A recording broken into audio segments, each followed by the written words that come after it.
Habari Gani, y'all. This is Nyambi. Before we get into the episode, I just wanted to do just a small little tidbit of information for y'all. So it's going to be a fun-filled episode. We almost giving y'all 2 hours. We got our good friend Nia on here, but we just want to give a heads up. We recorded this via Zoom, so it might be some places that's a little bit of choppy, but you know what? Give us some grace. It's still some good content. We didn't want to just toss it out there. So if you get into a spot and it seems a little choppy, just go ahead and fast forward 15 seconds. It should be great. But all in all, Niram and I, we're wishing y'all just a happy Kwanzaa, a happy New Year, all that good stuff. And we just hope y'all really, really take care of yourselves. And we should be back in about a week or so. All right? Remember, love is ever evolving. Enjoy the show.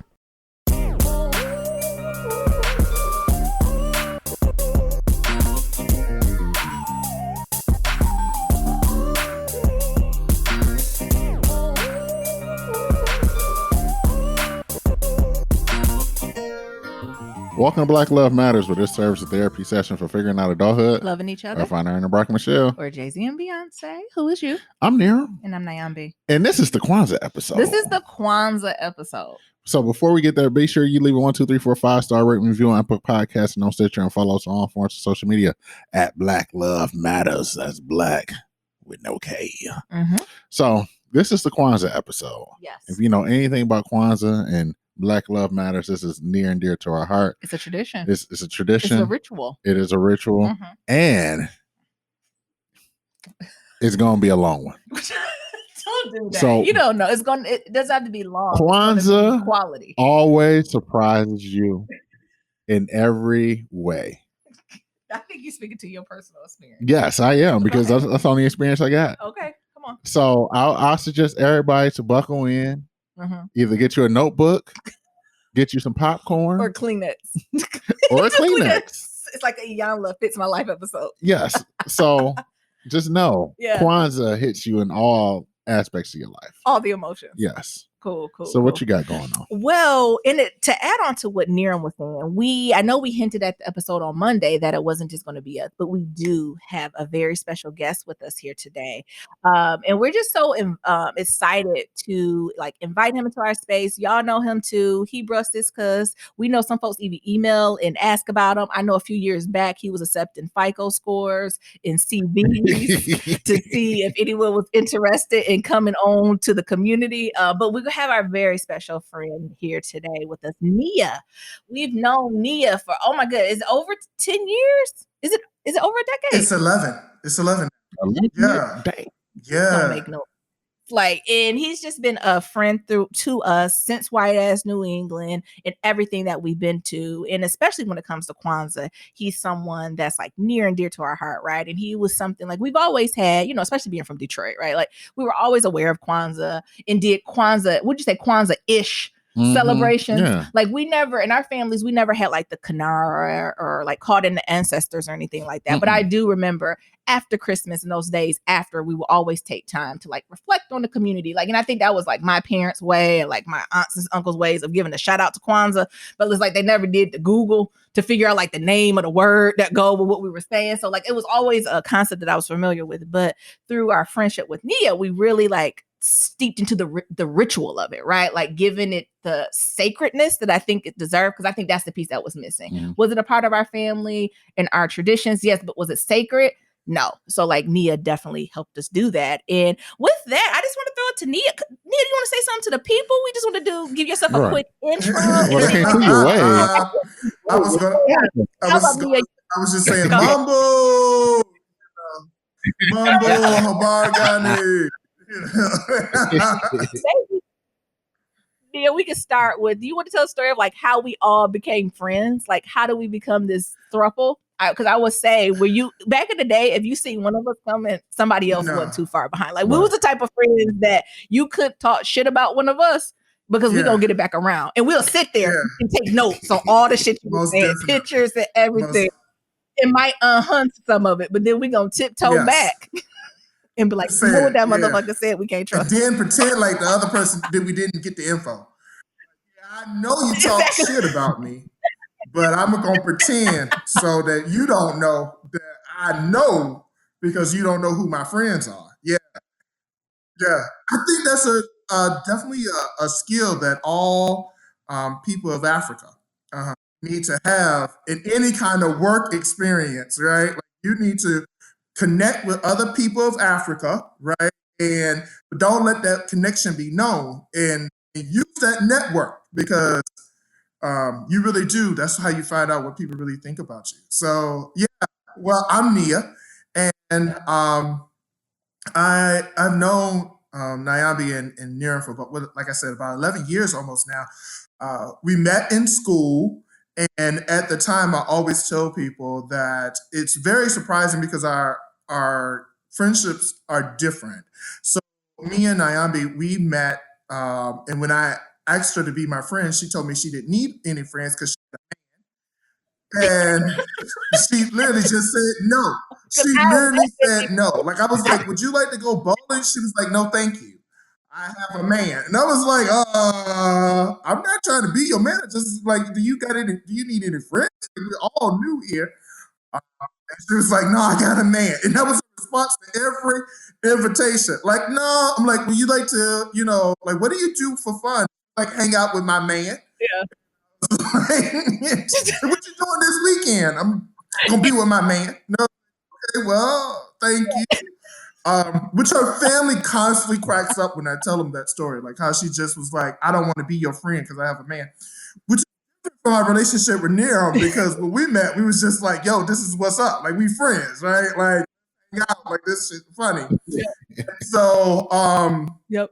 but we've known each other. I feel like weirdly enough, because it's been like at least a decade, like we've kind of grown up together in a sense, like definitely from who we used to be to who we are now, through different hairstyles, different weights, different like looks, different degrees, different careers. Like we definitely have seen like even different visions, like been through that all together. And so I really enjoy, and just as much as Nyambi and Niram quote me, I quote them back because they are they are hilarious. Their parents are hilarious. I've never gonna forget when her mom told me that she told me to her face. We was all at the mall, and Nyambi mama told me that I'm thinking I'm Nyambi's friend. She was like, "I told Nyambi she ain't got no friends. She just got two friends, me and Jesus, Jesus and me sometimes." And I was like, "Damn, so you trying to say I ain't no friend?" And she was like, "Yeah, that's what I'm saying."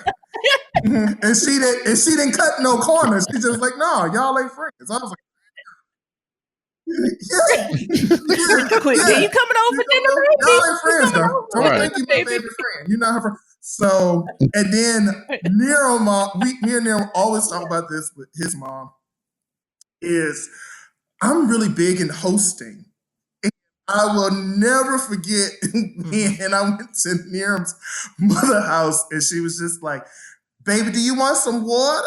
I said, "Yeah, yes, ma'am." She said, "Well, you know where the refrigerator at? Get up and get some." I was like, damn.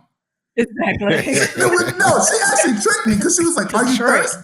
Babe, are you thirsty? You want some water or something, some juice, something like that?" I said, "Well, yes, ma'am, that would be quite nice." She was like, "Well, you know where the refrigerator at?" I was like, damn. Kind of hospitality. Look at kind of hospitality these people. But we've grown and lived, and I know that I can definitely go to Niram's mother's refrigerator and take out a whole cake. Got about 10 of them in there. Listen. See, this is how long the podcast has been going on. Do y'all do that giveaway for those sweet potato pies? Yeah.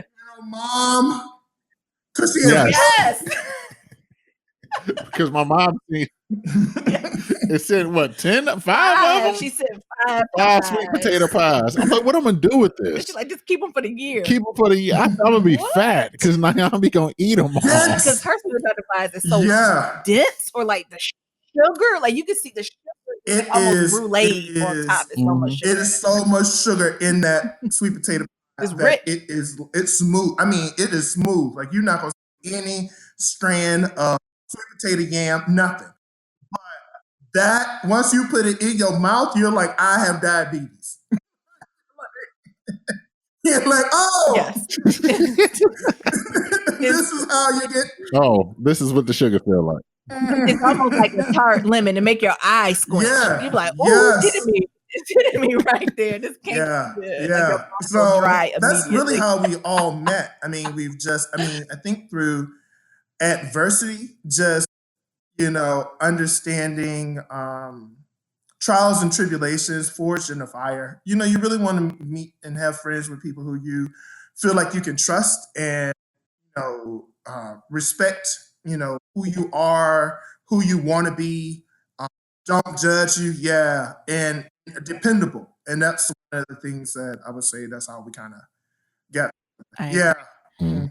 I agree. They don't make friendships like this no more, right? It's very hard to come across. And I love what you said, Nia, about like the total evolution of the person. Mhm. Some people love you for who you were Yeah. and what you used to do, but it takes another level of understanding to be like, all right, you are in this phase of life. I love you, whatever, right? So whatever this phase is, I'm taking it all. If it's anxiety and depression, I'm taking it. Mhm. If it's all about yourself, I'm taking it, right? Like in really being in that and not trying to adjust based on other things. And I think that's what's really sustained us long term. Yeah. Mm-hmm. Absolutely. Now, I know this is the Kwanzaa episode, and I know that we hinted that Nia really kind of gave our like when it comes to the more structure around Kwanzaa. So I wanted to put it back on you too, Nia, to talk about like you and your experiences in like getting into Kwanzaa and more so like celebrating it, and even like your thinking behind when you like invited more folks Yeah. into it, right? So when it came to the actual ritual, it was just usually me and Mhm. Niram, but through Nia, his community, our friends, we kind of created like this broader Kwanzaa crew from it to kind of hold each other accountable. So originally, it started with me and Nadifa. I mean, because we went to school in Atlanta Yeah, in we're the gonna get Nadifa on here one day. I'm gonna have yeah in the ATL, and Yeah. so at that time I mean, you couldn't really mess with like kids think they woke right now. If you went to college in Atlanta Yeah. in the 90s, Yes. you're on the tail end of Freaknik and Yep. like you were so woke about whatever. And we both went to Georgia State, and Georgia State was actually a school that protested to African American Studies program. Like there was a fraternity that had wrote the N word on a trash can and put it in front of a black fraternity and in front of their house with their room. And that just spawned like sit-ins and everything. And so they created this really big push. I mean, that was at that time in the 90s when students protested, they protested to get stuff. So they weren't leaving unless they got anything. And different. Like they were like, we need money, we need departments, we need faculty, we need everything. So me and Nadifa were on the tail end of that legacy. And so we were, the group that, were, the first couple of students who were under these Black Power professors, right? And this African American Studies program. And so there was a lot of, as, Nyambi has said, there's a lot of Black culture that's so rich in Atlanta. You had the Nuwabians, you had the Black Hebrews. Like I don't know if it's 4%, 5%, or 10%. You had one of the senators, right? Yeah, like you had some amount of change, right? Yeah. And so something out of 100, right? It was only a few of us that was going to get it. Yeah. Don't be the 100. The 100 one. Exactly. Some percentage of 100. And so, so we came out of that, and Kwanzaa was one of those big things. Like when we talk about, the Black Power movement, Kwanzaa is on the tail end, the celebration part of the Black Power movement. And so me and Nadifa were really big into it, like just celebrating it, understanding our African selves. And as time got on, even though we were apart, because we graduated, we still did these like, this was before Zoom and all that had occurred. Me and Nadifa would do these telephone calls. It was just us on the phone where we'd be lighting candles and things of that nature, sending each other cards. Let me tell you one time, Nadifa sent me a check. I'm going to put her on blast. She sent me a for Kwanzaa for, I think it was, let's say it was $12 or maybe it was $7. she called me and said, hold that check. I don't know if the money right. I was like, a check? We all Yes. So maybe about 4 years ago, because I never cashed a check, maybe about 3 or 4 years ago, I found the card that had the check in it. And I called her and I was like, yo, can I cash this check now? She was like, cash it if you try. See what happens. I was like, oh, this is gonna be bouncing off the wall.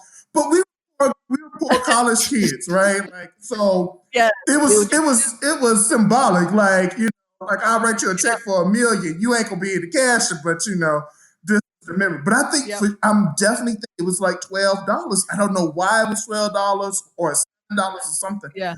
But she definitely sent it to us. So we did that for a long time. It was just me and her. And when we came to white ass New England, as you all like to call it, Dwayne, right? Dwayne ass New England, right? Yeah. So when we came to Dwayne, it was like, I was like, yo, I've met some really interesting people here who I think would be a wonderful part of our community. But we should really think about expanding, because at the time we had always said it can't just be us, right? And we have to try to develop a community. And I was like, well, I'm here now. Let's try it. And plus, she was coming up from Atlanta at the time to New York, so and we made that ride so many times. Oh my God, the motion sickness of that car. Let me tell y'all, me and Niram one time begged Amri to stop the car. No, to stop. She was driving. So we begged her, like, please stop. Like, we had so much motion sickness. We were like, we're about to die. And she was like, nope, we're only like 15 minutes away. And she kept driving, and we were like throwing up in our mouths, like leaning out the car window, like it was cold. And we was like, our head was hanging out the car like a dog. And Naomi, it was like, I'm not stopping. Like, we gonna make it there. They know where to stop. We were like the George Washington Bridge. I said, we can't stop. I think the point where we was begging, like, please stop. Like, we had went around this curve, and it was like a stop sign before you made a turn, and we was just like, just stop this. Like, we can't do this anymore. And Naomi was like, we're only 15 minutes away. Y'all got it. So we really did, I thought, or I still think, we had a lot of fun. We implemented a lot of things. We learned a lot from each other. I agree. Whether it was teaching people how to shoot guns or You're crazy. You already know who did that. Yeah, we learned all kinds. We already did so much stuff. And that's the crazy part. Like, we did so much in those 5 years. Those 4 years, because it seemed like a long time. But we did so much in those 4 years. Like, we have like a lifetime worth of memories, even though it was only 4 years that we were actually in the same. Doesn't it seem like we lived longer together? Seems like it's so much more. I love that, right? And that's how he truly brung us all in. And I wanted Nia to really tell that story, especially what's happened in 2020.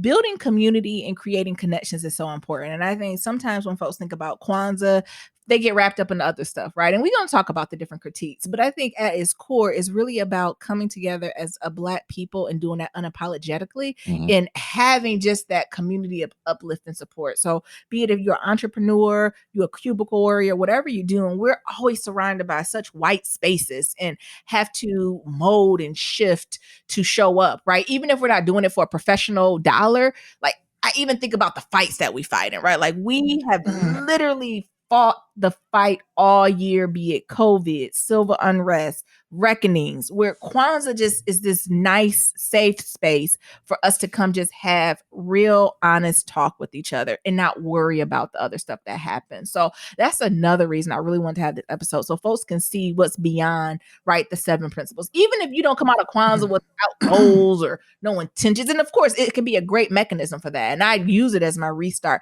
But honestly, that's just that's extracurricular, right? That's icing. What I truly appreciate is just being around people that I love and care about, seeing their faces, telling our stories, laughing, right? Sharing that knowledge and passing it down. And I think sometimes we lose that in Kwanzaa, right? I don't think it's highlighted as much of that's what the celebration's going to be, right? I think about even things taken.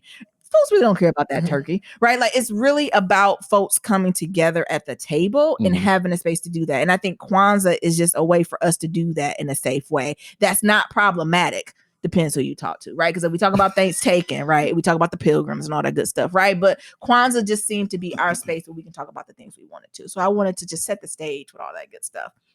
Now, y'all know we're going to give you the history of Kwanzaa again. I was going to be shady and tell you to go listen to our other 3 episodes to get the history of Kwanzaa.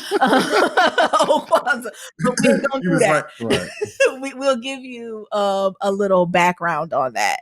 But before we jump in, should we do our favorite moments yet? Or you think I should do the history of Kwanzaa just to get that mess out the way? Well, I wouldn't call it mess, but yeah, let's lay the foundation. It's not mess, but you know how folks gonna be. Folks, I know the Gen Zs because the Gen Zs stay on us and they're gonna be like, nah, Yambi. If you're gonna tell the whole history, tell the whole history, not the piece of it. That's why I said how deep we want to go. I'll start highlight. Actually, why don't you start now? Go ahead and give us a little bit about Kwanzaa. Oh, I was gonna give you my favorite Kwanzaa story. Oh. Listen, y'all know Nero be Neroman on this podcast. He was like, we should get it out the way. And he was like, but what I want to do is tell my story. Do you want to do that? Yeah. Okay, well, we'll do Kwanzaa stories and I'll do history of it. Alrighty. So I got 2 of them. Okay. You've been waiting your whole life, haven't you? Go ahead. Jesus. So one Kwanzaa story, my favorite Kwanzaa experience, is the one that Nia just brought up with me teaching y'all how to shoot these guns. I forgot what year, and I said, you know what? Like, y'all need to arm yourselves. Y'all need to know how to use this damn gun.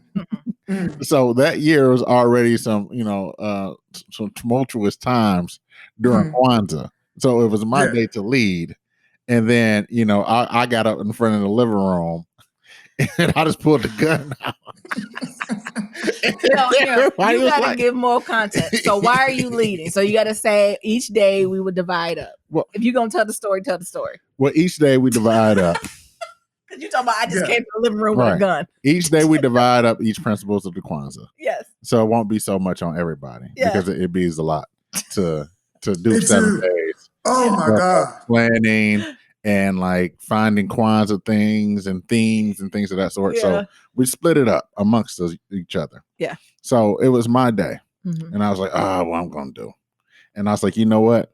These motherfuckers need to learn how to be armed and how to shoot a gun just in case the revolution comes. And that's what's here. The revolution. Okay. The revolution. So I stand in front because everybody's sitting on the couch. And I almost wanted to stand up on the coffee table. You know that coffee table from IKEA or what's it called? Bob's Furniture on the East Coast. So I pulled my gun out and everybody, whoa, what the fuck? Everybody put their hands up. Everybody put their hands up. Negroes. I was like, put your hands down. I'm going to teach y'all motherfuckers how to use this shit. I'm going to teach y'all how to break this bitch down, the parts of the gun, where the safety at, and everything else. And then, you had certain people in there. I don't want to touch that gun. Oh, I'll say it was me. It was me. I was like, I don't know how many bodies on this. Okay, so Niram is telling y'all stuff that, what he is put in the context of how gangster Niram is. Okay, so Black Lives Matter community. One time, Niambi can tell you this. Yeah. One time, somebody had said, remember how Niambi said, we was there, we're listening where people was talking shit about somebody else. Yep. One time, someone had sent something in the email. And do y'all remember this? And so I had forwarded to Niambi and Niram. Okay. So for them to read it. So I come to Niram's house, open the door. Niram is sitting there with his gun with a line of bullets. This is back in the day. Like Niram has changed, but in his early 20s, like weren't you like 27, maybe 28 or something like that? So because you couldn't have been 30, like he was like 27. I was like 25, 24. Yeah, 25, 24, coming straight from Detroit. This is outside the deep. So you get this email that this dude was talking trash, and Niram, I knock on the door. Niram is sitting there with a gun with bullets lined in front of him, and he was like, nigga, which one do you want me to shoot him with? And so he take the bullet and he like lick it. He was like, do you want me to shoot him with this one, or do you want me to shoot him with this one? Or do you want me? I was like, no, like this ain't something to kill somebody over. Like he was like, no, this just mad disrespect. And then the D, don't talk shit about me and mine. exactly. This go get. And so when he busts that gun out again, and I seen. And he was like, yo, do you want to touch it? I was like, it was like, you know how you see those movies like Stranger Danger, don't touch it, don't touch it. I was like, do not. Because that gun got bodies. like, because I had literally seen him lick bullets and was like, do you want me to kill him with this? Or like, I just pop his kneecap. Like, what do you want? Like, do you want him dead or do you want, I was like, yeah. But he's so grown past that. Like he's not dead anymore. You know, Nyambe is the same way. Like I've seen her switch up on somebody like a ninja. Like, where you coming from? So, like, let me tell you, Nyambe will take a switchblade from outside her bra quicker than you imagine. She was like, what? You be like, where did that switch come from? Like, Nyambe is, when we met, Nyambe was the type of girl who would have a switchblade underneath her tongue at the club. like wrapped up in some tissue paper. Like, she be like, what's going to happen? You know, like, switchblade? Yeah, so, but that was a good time. I actually still have he gave Hannah. He gave like a bullet, like the bullet sheet, like the practice.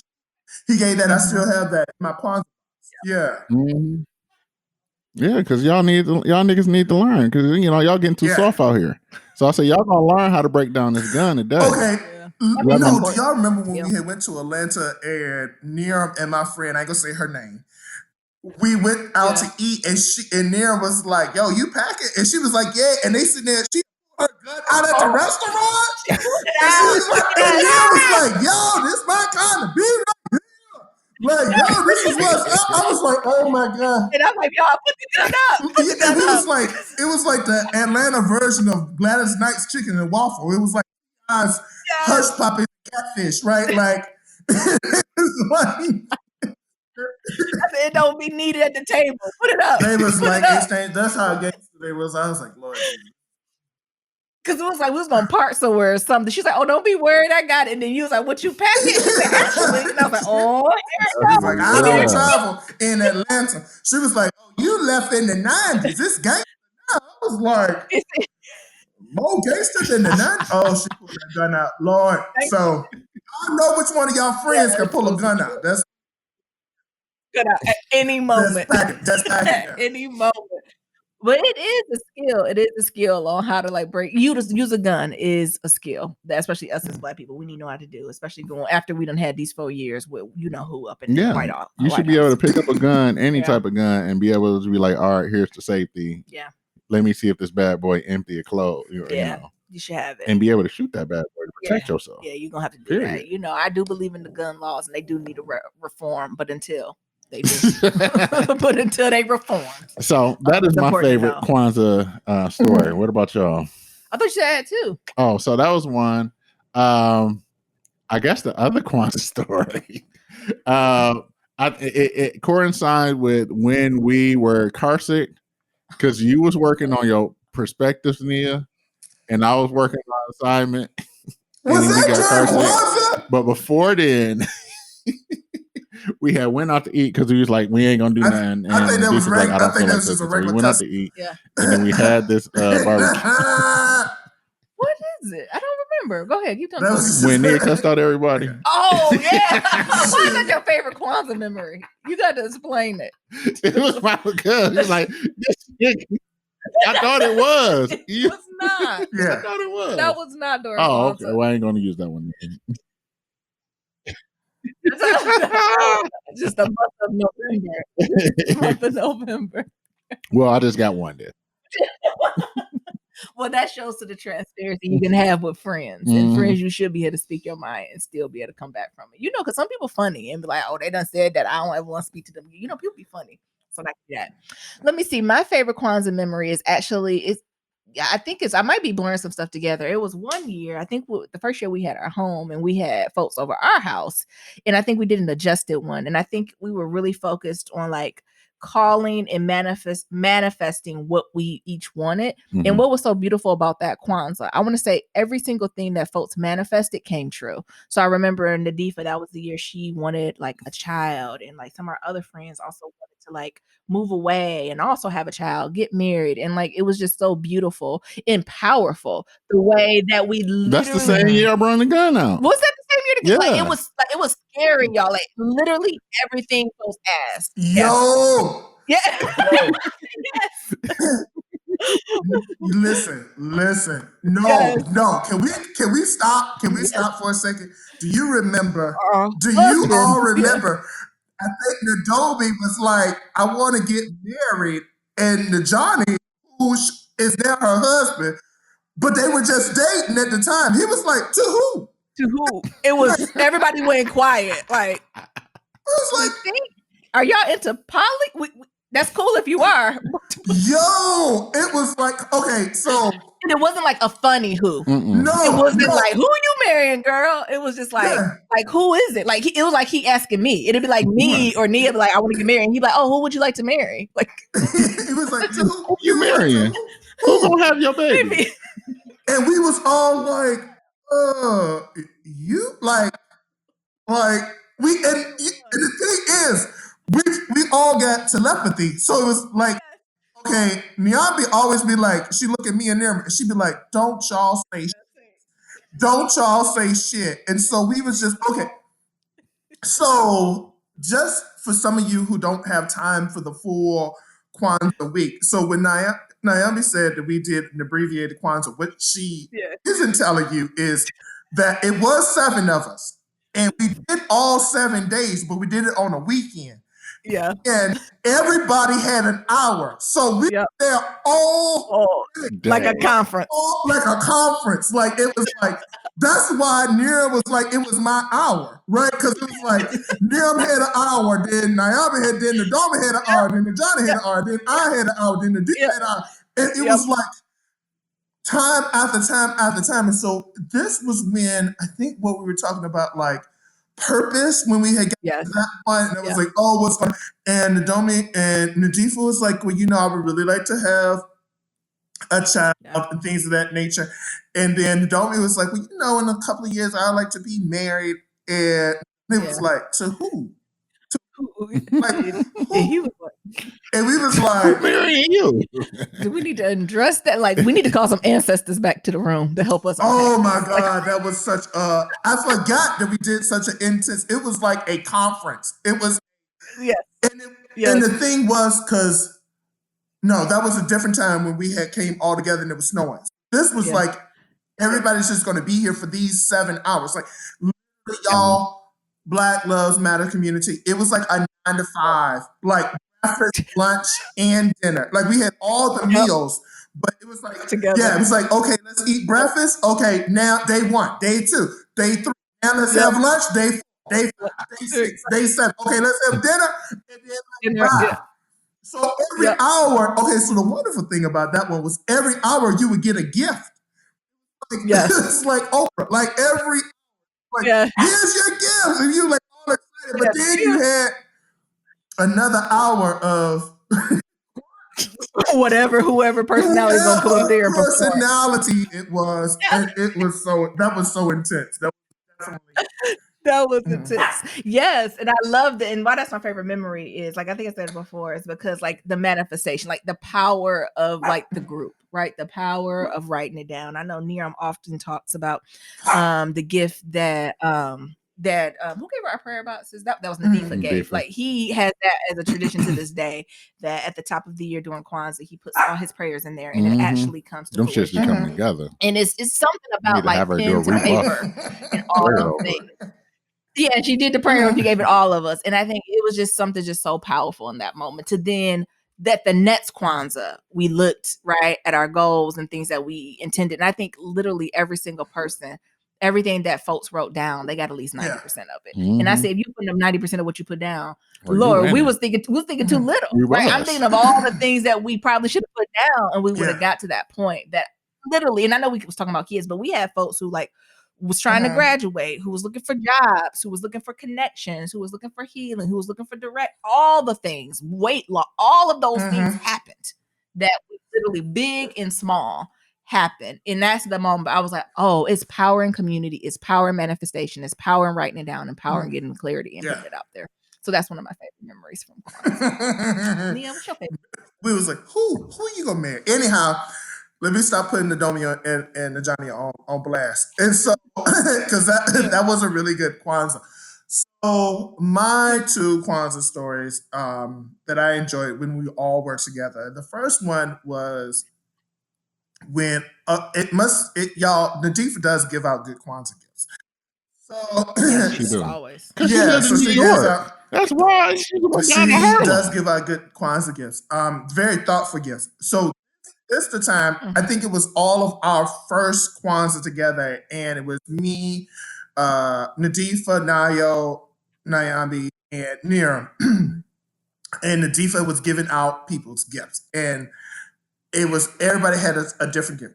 So I was okay. Let's just put this out here. Me and Nadifa love each other and hate, and we are like two of the shadiest people towards each other at any time. And if you don't understand our relationship, you'd be like, why are they still friends? But we are kind of cutthroat with each other at different times. It is really whatever our moon is. Yeah. So this time, I guess we were which is really weird, right? So I guess this time, that day, she had upset me for some reason. I don't know, whatever. But she passed out gifts, and everybody was unwrapping, and so everybody took to unwrap it. Everybody got these beautiful gifts, and it was mine. And I unwrapped my gift, and it was a zebra mask. And I was like, "What the fuck is this?" And she was like, "It's your spiritual animal." Okay, so information. My spiritual animal is the giraffe. And so I have giraffes all around my house and everything else. And so Nadifa was like, surprise, like it's your spiritual animal. And I was like, this is a zebra man.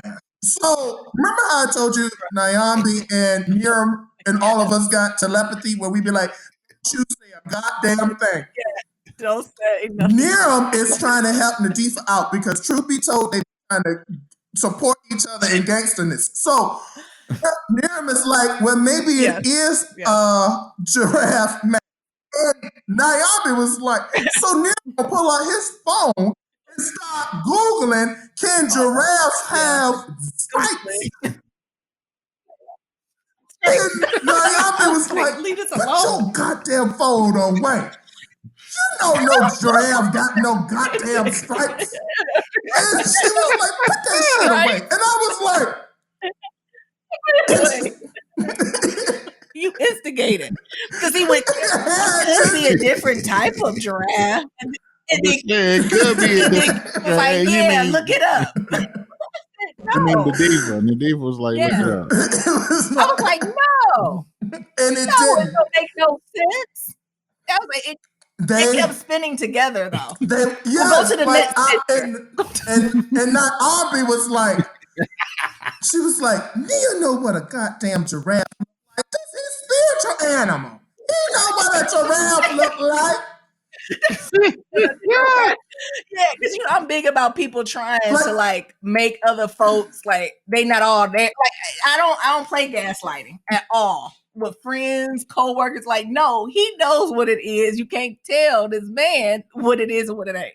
And so I have that zebra mask, and I bring it out every Kwanzaa. Like it is on display, like just in its own place around all the other giraffes. So the first one. So the second one, so we used to go to everybody's house. So one of our Nia, I'm gonna stop you right now. This fool is Googling. Yes, I just want to make sure. I just want to make sure. He's still Googling. It's not. No. Giraffes do not have stripes. He was like, I think, and Naomi was like, put that goddamn phone away. You know, no giraffe got no damn It's stripes. 2020. I'm just trying to make sure. It was no mutations. Okay, so the second time so we've done, like, when you ask us as a Kwanzaa crew, how do we celebrate Kwanzaa? We've done so many ways that, like, literally, we just need to write a book, like all the different ways. Yeah, If you're far, if you're in the same state, if people, old people, if you're religious, if you're not religious, anyhow.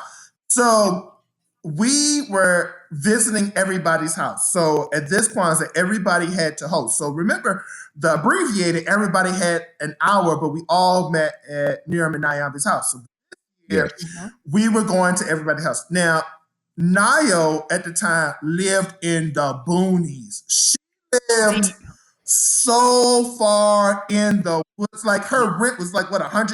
It was because at least $200 of gas to get out there. Exactly. Like, Niram, you remember, she didn't even have a lock on her door because nobody was coming out there, right? It was so in the cut. So me and Nadifa are riding back, and my GPS dies. Nadifa's phone isn't working. We make a turn and we get to this house. It's just me and Nadifa in this car. We get to this house. It looked like out the Amityville Horror. And you remember, like, all those stories about the hauntings or whatever, they happened in Connecticut. Yep. And we were at this house, like, it was pitch black. It was dark. It was wood shingles. And I was like, oh my God, they're going to eat us. Nadifa, they are going to kill us. Remember, they always have candles in their windows. So that was another thing. So we did not know why certain houses randomly had candles in it. And we was like, we need to put some candles in our motherfucking window. Because this got to be a sign. Like, this got to be like the blood lamb over the door. Like, the murderers is going to skip the houses with those lights in. Until this day, I put a candle in one window in front so that they know not to come up in my house. Yeah, we drove up into this thing. Oh my God, it was Amityville Horror. We had got in there, and I drive a Sentra. I drive a Nissan Sentra. We drove in there. It was snow on the ground because this is the dead of winter. I was like, if this car gets up, they just gonna eat us. They gonna never know what happened to us. And so just seeing me and Nadifa panic was just like I said, we just had so much fun in that car. Oh my God. So we found back to the main road and drove off. So easy to get out there in the daylight, but so hard. Yeah. When there's no lights, all that start looking. Yes. In the winter? But we did everything because I remember that one year we drove. We had such a good time. Najib had to go back to New York, and we was like, why don't we just finish up the Kwanzaa week? And she was like, you want to come here? And we was like, yeah. So we packed up that car. We drove like a day trip. We're like, we just drive down there, spend New Year's Eve, come back, ride back up. Like, yeah. So we've had a lot of good memories in different kind of ways for Kwanzaa. Yes. Ooh, that's those 5-minute greens. Well, we talked about the Instant Pot one. I was like, I made 30. I'm still not quicker than the Difa though. And again, the unspoken, what we all knew we couldn't say. We don't got time to be here for greens. We all got to go to school. And me and Niram had already went to Dunkin' Donuts beforehand, and when we came back, we was like, it ain't gonna be no food. And she was, the only thing that was missing was her smoking a cigarette in her bra. She was like frying chicken, smoking collards. Because we was getting on the road. Yes. We was trying to beat a winter storm. And it was like, we have to be on this road in 2 hours. Or we're going to be caught in a winter storm. We cannot be caught in this storm. Say, I'm going to make y'all greens and black eyed peas real quick. Like, what? You're going to have all the black traditions. Coins and the greenbacks and everything else. And we was like, I ain't eating that. Like, so, of course, Naambi is looking at all of us. So everybody just puts enough on their plate for just like a fork. And Naomi doing the telepathy, like, y'all better eat this food green. And it was like poison. Like, who gonna put the poison in their mouth first? So me and them are just like daring each other, like, you gonna do that? You gonna do it? I'm going to. Fallon put him in there. We was like, eat him. And they were good. They were. And this is the crazy part. So we all be acting like Nadifa. She is such an old black woman. We be like, Nadifa, how do you make the collards in the skillet early? She's like, oh, just a little bit of oil. You was like, what? No, it can't be. You cannot just deep fry greens. It don't work that way. No, like it's something else. Just a little bit of oil till they turn soft and then take them out. We're like, no. What's the seasoning? Do you put garlic? Like, like she just be like, just do it. I was like, that's gonna come out crispy like kale. We cannot just deep fry collard greens. She's like Nero's mother. One time I asked Nero, mama, I'm like, so what do you put in the collard? She's like, why you all in my pot? Like, what you doing in my pot? Nero, what? Why Nero all in my pot? Greens, bud. I put greens in here. Green. I'm like, collard. Yeah. I'm like, what did you put? Turkey? Like, did you sugar? What's going in these collards? Like, you all in my pot. And so, that's exactly how it is. No, I love those memories. And again, like, just keep reiterating to everyone, like, that's truly what it's about, right? Like, creating these moments to remember and reflect, moments of joy, right? Because we know happiness is a fleeting emotion. It's usually around something that happens, it goes, but joy is something you can tap into when you're down, when you're forgetting something, sorrow, you always can tap into that. That's why I really appreciate it. All right, for the folks who hung on, like, I realize there may be a few folks who don't know what Kwanzaa is. Like I said, we've talked about it every year, and I know you in our community, a lot of times you can recognize it. But just to give a little bit of history, for those who are new to Kwanzaa, it's a 7-day celebration, which was founded in 1966 by Dr. Karanga. He was the co-founder of the U.S. organization and is part of the Black nationalist tradition. It begins on December 26th and every day promotes one of the 7 core principles. So that's unity through emoja, self-determination through, it's your favorite word. Go ahead. Coochie chocolate. How do you say it again? Coochie chocolate. You say it with like so much. It's like you eating something. One more time. Gucci chocolate. Collective worker responsibility, who is go ahead, keep on there. Ujima. And cooperative economics. Ujama. Purpose. Nia. Creativity. Kumba. And faith. Imani. So those are all like the days and the different principles that you have. Overall, it's just a celebration about affirming Black power, pride, and all those other things. Some other aspects that I just want to highlight. Again, we won't like do a deep dive, but we'll give you enough of an overview that you can start your Google search. Something else is that comes into Kwanzaa a lot is the number of 7. You're going to see 7 come up a lot, be it in the principles we talked about, also in the 7 principles. And when you Google symbols. So also when you Google Kwanzaa, you're going to see different symbols that are associated with the principles that go into it too.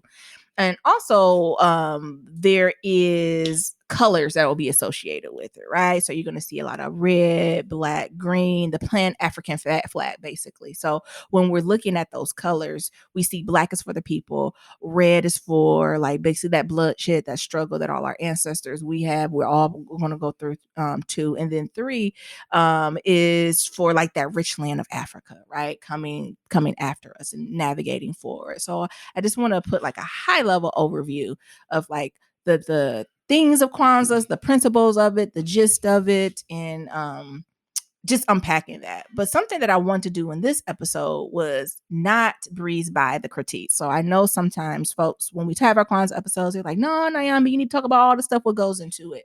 So I want to take a little bit of time to unpack some of the critiques before we literally go into the different principles. So to be completely transparent, some of the critiques that I've seen, and actually as of recently, I think it was in The Root, they did an article about this, and it was Professor Keith A. Mays. He's a professor at the University of Minnesota in African Studies.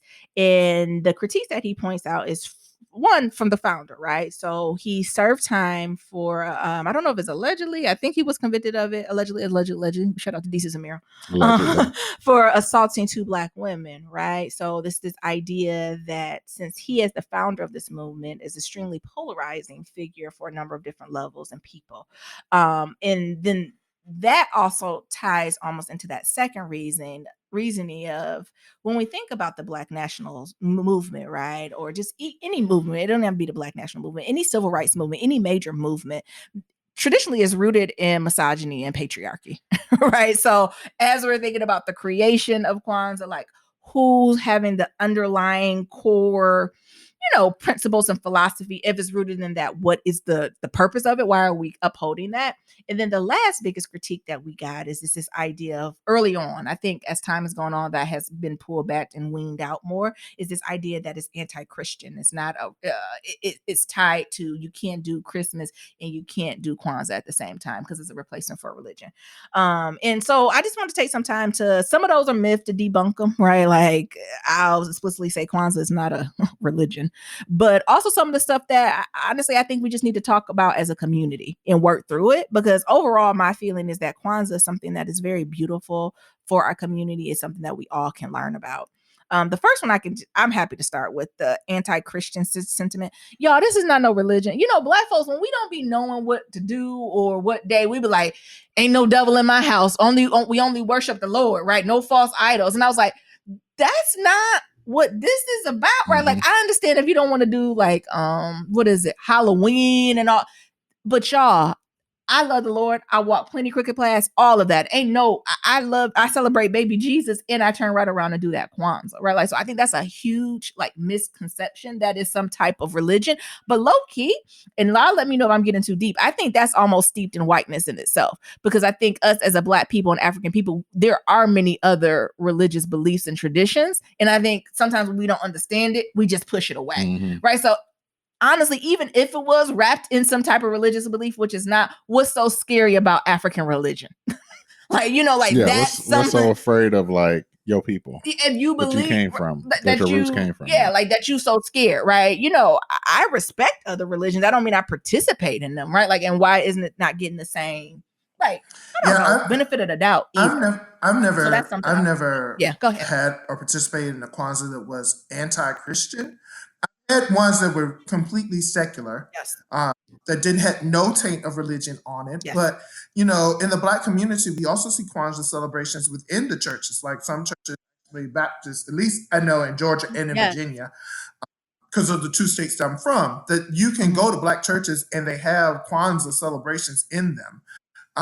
And so, like, I've always told people, like, as far as religion is concerned, like for our group, we have a very varied religious group, right? We have people who are agnostic, who are like, mm-hmm. I don't know if there is a God. We have people who are atheists, who is like, there is no mm-hmm. God. And then we have people who are just soldiers mm-hmm. for Christ, like Team Jesus 100%. And none of those three groups have ever had a problem with celebrating Kwanzaa together. And even those who are religious, add religious mm-hmm. aspects to Kwanzaa, nobody has ever been like, I just feel highly disrespected for that. So, when we've come together for, our meals, we've always done a prayer. We've always said grace. We've always had those kind of things to Jesus, to God, right? And nobody has ever said, well, I feel like mm-hmm. that's just too much. But, if it became time, like somebody else hosted a Kwanzaa event and they were mm-hmm. atheists or agnostic and they served a meal, the people who were religious didn't say, no, I can't eat this because this hasn't been blessed. And I think that's one of the things that we have to realize as a people as we move forward, is that we're all mm-hmm. going to be on a spectrum of different levels of religiosity. There is a common factor of all of us, mm-hmm. which is our experiences as Black people. And Kwanzaa is a celebration of our experiences mm-hmm. of Black people. And as Black people, we've been on that spectrum. So mm-hmm. like I said, for those people who are just like, I think it's anti-Christian, that totally isn't the case. For those people who say I'm agnostic or I'm atheist, and I feel like there's too much religion in it, or it mimics religion in a way, mm-hmm. that's totally not the case as well. Mm-hmm. Yeah, and I think it's just like having those open dialogues, and I think it's something that even can like unite generations. I know a few episodes ago we had a conversation about like generational gaps in communication, and Kwanzaa can kind of be that leveling field to really meet people where they are and let them have like their own unique perspective and be able to do storytelling. Like that's another key attribute that I always really appreciate about Kwanzaa, that everyone gets their space to speak their truth uninterrupted in some form or fashion. And I think, go ahead. No, go ahead. No, because I was gonna say, like, even now with COVID going on and everybody doing these Zoom calls and things of that sort, like I think, like, if anything, just trying Kwanzaa as a different way to have y'all family Zoom calls might be a new way to refresh, something that's tired and old. Yeah, some of the like, and to break up the conversation, right? Because once we get to talk about these principles, like when you talk with your folks, you might hit on one or two of these, but do you truly unpack all of these things? Like, I know I'm getting a little ahead of myself, but like, when was the last time I truly talked about like creativity, right? Like, with my friends, I might talk a lot about like unity and faith and collective purpose, but creativity is something we need to unpack and naming ourselves. Like, when was the last time we actually did that? And Kwanzaa creates a safe space to do that. No, I appreciate that. And then the last of the critiques that we can kind of push together is this idea of it being rooted in misogyny, patriarchy, and also the history of Dr. Karanga's, like, of him, like, being sent to jail, right? Like in the cloud that has over the whole religion. I got different thoughts about that. Like, I don't want to demean what happened to those women because it was important, right? And he served his time. But also I tend to see whenever something happens, like for Black people or under the Black person movement, everything's wiped away. Right. So like this entire because what this mistake this man made, right, and was accountable for and did his time, like we're literally sweeping everything else under the rug. Like nothing matters, right? Like that seems like a tool of the oppressor, right? Like this seems like a trope we've seen before. And I'm just trying to be aware of that and balance the fence, right? Because anyone who does any type of assault, anybody who put their hands on anybody, right, man, woman, I don't care, that is a problem, and that is not appreciated. It is not acceptable. But what was created, Kwanzaa, should not be at the detriment of that. And I know that's not always a popular opinion, but I'm just curious, like, what do y'all think, even as like Black men, knowing that these are themes that holds them back from fully diving deeply into Kwanzaa? I think Kwanzaa is bigger than just I can't get his name, Dr. Karanga. Yeah.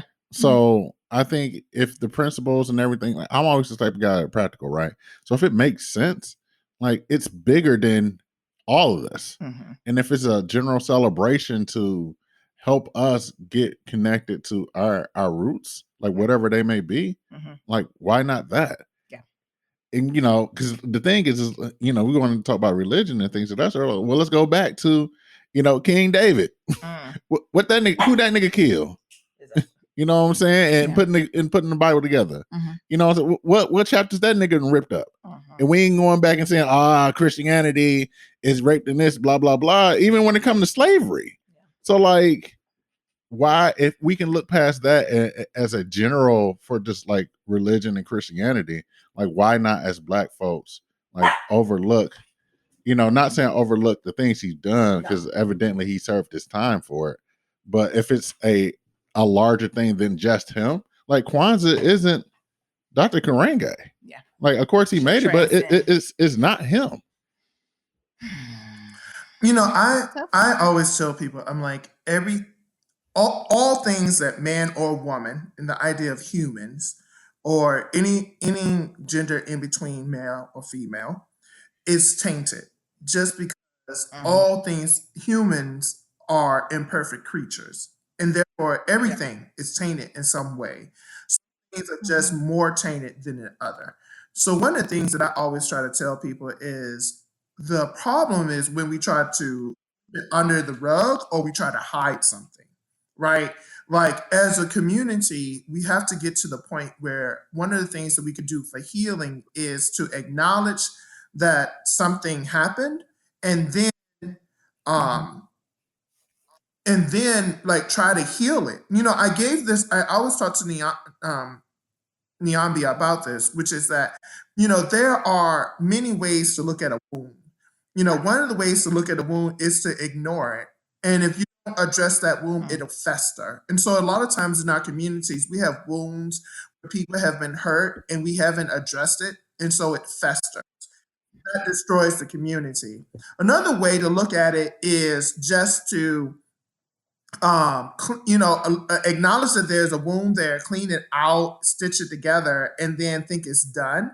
But when you do that, a scar develops, and no matter what, you're always going to see that scar, right? It's better than when the wound was there, but there's a scar.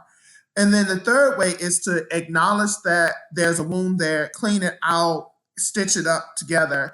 And then every time you see it, put a little bit of cocoa butter or vitamin E oil on it so it smooths out. And eventually what happened is that skin, even though it's a wound there, that it's been damaged, that it is now healed.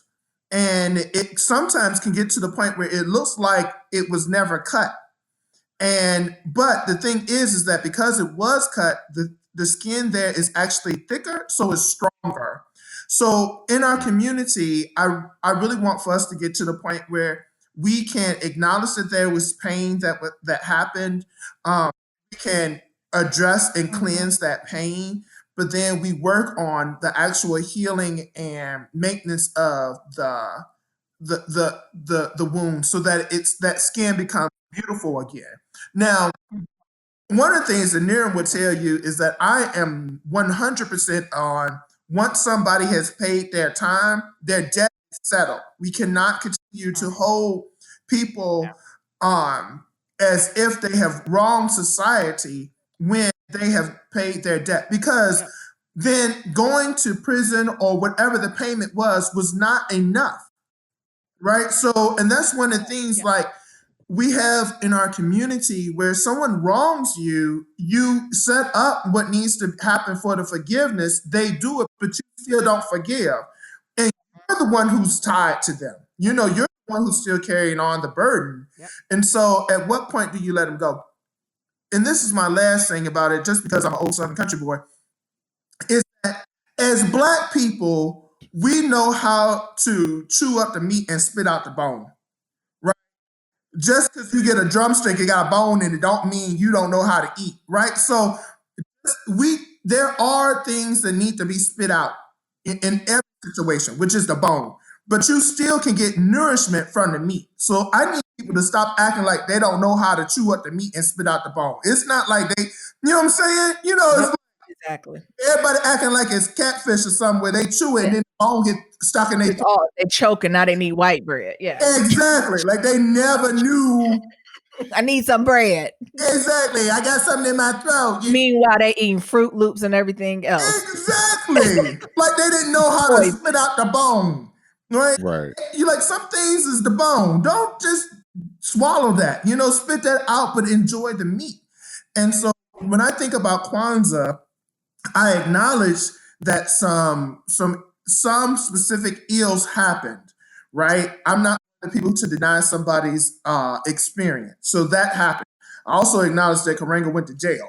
And so that happened as well. Now, was the time that was set enough for the harm that was done? That's not me to judge. That's for the judge to have sat, and that time has been paid. So at that point, we're all like, okay, how do we move forward now? Because somebody's debt to society has been paid. And now that we're looking at Kwanzaa, okay, what's the meat of it? The meat of it is that we come together as a community. What's the bone? It's this negative experience. So we spit that bone out, but we enjoy the meat. And so that's how I feel about the whole situation. No, I agree. Very, very well said. And I think it's been tough for me this season because I've been having a conversation with a lot of family and friends that just can't get past it. And it is surprising me to this year that is coming up of all previous years. Because previous years, I've known about this since I've thought about doing Kwanzaa for years and years, right? Because these allegations came out decades ago. Like this wasn't something that just happened last week. So honestly, it just surprised me of what's coming out, especially with all the reckoning and the type of year that us as Black people have. And it sent my spidey sense off to be like, well, who put that in your ear? Who having you focus on that of all the things that are happening this year to navigate through that space. So I think that's why, honestly, because I don't think previous years we've been so explicit, like with the stance that I wanted to have a space to be like, yes, we see, we hear, we acknowledge all those other things, but there's still some really, really good solid parts to Kwanzaa. And you can, and the beauty about Kwanzaa, you can tailor it to your own experience, Right. and you can make it your own. The only guidelines is following the 7 principles. Then you can do whatever you want in any fashion that you can. And once folks have that type of freedom and autonomy, it's just so beautiful. And I just don't want folks to lose on that experience of it. Yeah, I don't see nothing about smacking a bitch in any of these. No, principles. right? Like that is not. Thank you, Nero. But like that's not what's there. Is not in the root of it. And I just want to have space for that. Yeah, and the thing is that, and I mean, we've talked about this as our own Kwanzaa group, is that if the 7 principles don't fit you in your group, that Yeah. it's totally okay to modify. At least in my opinion, I'm not Karenga, so it's totally, if you ask Nia, right? Totally okay if you said, one of our principles is loyalty, and so. This idea of economic cooperation sounds too much like socialism, but the idea of loyalty is something that I want to pass on to the next generation. So I go look at the Swahili word for loyalty, and then we spend that day on it. It's still Kwanzaa, because Kwanzaa is a celebration of Blackness. And we know that when we were in Africa, we didn't all come from the same tribe, right? But it is a shared experience of Blackness. And so that's one of the things that I would tell people. Like, it is okay. Like, if my crew went to somebody else's crew, and they did Kwanzaa differently, like we went there and it was like, well, we don't do faith. We do, love. Right. And so on this day, we just talk about Black love, right? It's a Black love community. But we don't really necessarily do faith. Nobody in my Kwanzaa crew would be like, yo, you ain't doing Kwanzaa right. That's wrong. We'll just be like, oh, is love? Okay, well, is that my day? Because I did the thing for Kumba. So Yeah. I got some paints. So how's that going to mix? Because I want to do some painting today. So Exactly. I completely agree. No, I love that. I think that actually gets us right into like our like final topics, right? So every year, so y'all know, there's like a theme of Kwanzaa. And usually a founder's letter. If it's not up, it should be up in the like next few days. Usually it's around right at the end of December, like the 20th through like right before Christmas. And this year's theme is Kwanzaa and the well-being of the world, living and uplifting the 7 principles. So what I wanted us to kind of end our conversation on is just unpacking this theme and how we think it relates to like the 7 principles, right? We necessarily don't have to go through each and every one of them, but if there's one that really stands out for you all going into this year, especially thinking about the year that we've had in 2020, I would love for us to kind of do some unpacking. And then after that, I think we just maybe got one Kwanzaa question from Kitchen Table Talk, and then we'll close on out. That sound good? So who would like to start? Should I start? Nira, why don't you go? Well, I just been thinking about this, right? The well-being of the world and lifting up and living the 7 principles. So I think the main thing is like this is a 2-part thing, right? So the well-being in the world, and this is when you think about well-being, it's mind, body, soul. Is that mind, body, soul? So like with our body, a lot of us haven't moved that much. Also with our body, it's COVID, protecting our bodies, right? Mind, with a lot of this self-isolation and being isolated, it has affected in a lot of individuals mentally, right? And the soul, right? Because we are meant to be able to be around people, be able to communicate, and just be able to be one with each other. So I think it's definitely a good a principle to start off with, and thinking about like how can you bring all these into Kwanzaa, right? So unity. So like, what does unity look like for you in the world? I don't know. You said ain't no unity. All that is like Queen Latifah talking about some UNITY. UNITY. Yeah, you have one, or you want me to go next? Well, I can go. So for me, like for us as a people, I really enjoy, one of my favorite principles is Kuchchajalia, right? So, the idea of naming ourselves. I also like Kumba, creativity of our people. And sometimes I wish we were more able to combine those two principles together. And the idea of us loving ourselves and loving our blackness, right? And and the idea that there is a shared experience as Black people, like you're continental Black or civil rights Black or Caribbean Black, we all have a shared experience of Blackness and how that's treated in this world. And so just learning to love that part of yourself would be so healing in going into 2021, regardless of what that is, So, like I have people who, um, they get upset because they have what they have termed themselves to have ghetto names, right? And I try to tell them, I'm like, no, it's not that you have a ghetto name. You just have an African American name. You have an African American English name. And one of the things you should do is be creative enough to give your name meaning, right? So if your name is LaShondra, ask your mom or dad, be like, why did you name me LaShondra Day? What was the reason behind that? And when you look at me, what does that name mean to you? So your mother may say, when I named you LaShondra Day, and LaShondra Day could be a boy or a girl. And that's the wonderful thing about unisex names is that, they could say, well, I thought, you would be brave and a prince and you would make change in the world. So when people say, well, what does LaShondra name mean? You could be like a brave prince who makes change in the world. And like, what language is that? And you just say African American vernacular English, right? Like your mother gave that name a meaning. Just hold a piece of fruit in my hand and I call it apple. That's the meaning given to that. So be proud of yourself, like if that's your name. And another thing is like understanding how creative we are as people. Like I like and not to throw away what we've created. Because once we throw those things away, that's I think is one of our mental health issues, right? So for an example, we know that when we were on the plantation or enslaved, and all of us who are civil rights Black are descendants of slaves, even though some of us got freer earlier than the others, all of us was pretty much here as slaves at one time. But we know that traditional African names may have means different things, right? They may mean like he worshiped God, or he's to be fulfilled, or it may mean swift gazelle, it may mean strong lion, it may mean born in darkness, whatever. But your ancestors knew that they couldn't name you Akula, right? Because when Master said, what's this child's name? If your mother said Akula, great great grandmother said Akula, they were gonna get their tail whipped, right? So they said Grace, and Master would say, "Oh, Grace, that's a beautiful name." And she would look at the baby and she would tell everybody in the community, like, "My baby name is Ladybug.